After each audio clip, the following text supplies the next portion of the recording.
लक्षात आले. पण इथे म्हणजे मी एक छोटीशी स्टोरी सांगते आणि त्याच्यातून सांगते की सरांचं व्यक्तिमत्व 3 दिवसात मला कसं दिसतं.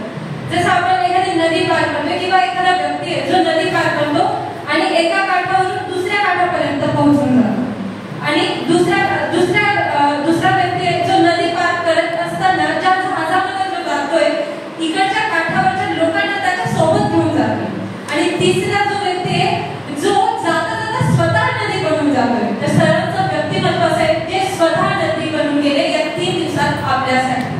तर एकदा सरांसाठी जोरदार सगळ्यात जास्त मला जे आवडलं ते म्हणजे की याच्यात 4 टीम बनलेल्या होत्या. ते second year, third year, fourth year.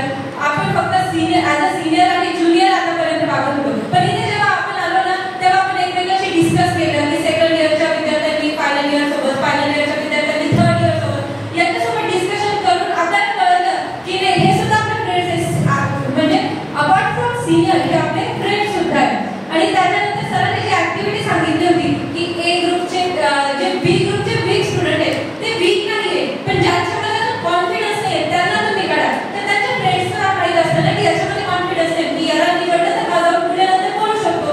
तर त्याच्यातून असे स्टुडंट्स आपण निवडले आणि त्यानंतर इथे बोलले. तर ही ऍक्टिव्हिटी सगळ्यात छान होती आणि सगळ्यात छान म्हणजे